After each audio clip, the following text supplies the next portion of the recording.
بسم اللہ الرحمن الرحیم۔ لاسٹ سبق یہاں تک ہو چکا تھا، اب تعلیم الاسلام کا چوتھا حصہ کا دوسرا شعبہ چل رہا ہے، تعلیم الارکان یا اسلامی اعمال۔ اس کے اندر تعلیم الارکان یا اسلامی اعمال کے بارے میں بتایا جائے گا، تو آپ اس کو سمجھنے کی کوشش کریں۔ بسم اللہ الرحمن الرحیم۔ قرات کے چند احکام کا بیان۔ سوال: جب آپ نماز پڑھتے ہیں تو اس کے اندر قرات کرتے ہیں، اسی کے بارے میں بتا رہے ہیں، تو آپ اس کو دیکھیں۔ سوال: اگر فجر اور مغرب اور عشاء کی نماز کے لیے پڑھے تو جہر کرنا یعنی آواز سے پڑھنا واجب ہے یا نہیں؟ جواب: واجب تو نہیں ہے مگر آواز سے پڑھنا افضل ہے۔ سوال: اگر یہ نماز قضا پڑھے تو کیا حکم ہے؟ جواب: قضا میں امام کو جہر سے یہی پڑھنا چاہیے اور منفرد کو اختیار ہے، چاہے آواز سے پڑھے چاہے آہستہ سے۔ سوال: فرض نمازوں میں کتنی قرات مسنون ہے؟ جواب: حالت سفر میں تو اختیار ہے کہ سورہ فاتحہ کے بعد جو سورت چاہے پڑھے، البتہ اوقات گھر رہنے کی حالت میں قرات کی خاص مقدار مسنون ہے۔ سوال: حالت قرات مسنونہ کیا ہے؟ جواب: حالت قرات میں نماز فجر اور نماز ظہر میں طوال مفصل پڑھنا اور عصر اور عشاء میں اوساط مفصل پڑھنا۔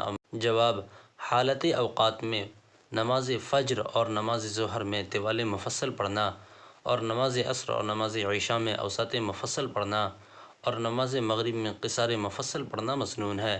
سوال: طوال مفصل اور اوساط مفصل اور قصار مفصل کسے کہتے ہیں؟ تو یہاں پہ ہر ایک کو الگ الگ سے بیان کر رہے ہیں۔ جواب: قرآن مجید میں 26 پارہ کی سورہ حجرات سے سورہ بروج تک کی سورتوں کو طوال مفصل کہتے ہیں، اور سورہ قطار سے سورہ لم یکن الذین تک کی سورہ کو اوساط مفصل کہتے ہیں، اور سورہ اذا زلزلت سے الناس یعنی آخری قرآن مجید تک کی سورتوں کو قصار مفصل کہتے ہیں۔ سوال: یہ قرات مسنونہ کے لیے ہے یا منفرد کے لیے؟ جواب: امام اور منفرد دونوں کے لیے ہے، یعنی قرات مسنون ہے۔ سوال: اگر حالت اوقات میں کسی ضرورت سے قرات مسنونہ نہ چھوڑے تو کیا حکم ہے؟ جواب: جائز ہے۔ سوال: کیا کسی نماز میں کوئی خاص صورت اسی طرح بھی مقرر ہے کہ اس کے سوا دوسری صورت جائز نہ ہو؟ جواب: کسی نماز کے لیے کوئی صورت اس طرح مقرر نہیں کہ شریعت نے آسان کے لیے ہر جگہ سے قرآن پڑھنے کی اجازت دی ہے، بس اپنی طرف سے مقرر کر لینا شریعت کے خلاف ہے۔ سوال: فجر کی سنتوں میں قرات مسنونہ کیا ہے؟ جواب: اکثر حضور صلی اللہ علیہ وسلم فجر کی سنتوں کی پہلی رکعت میں قل یا ایھا الکافرون اور دوسری رکعت میں قل ھو اللہ احد پڑھا کرتے تھے۔ سوال: نماز وتر کی مسنون قرات کیا ہے؟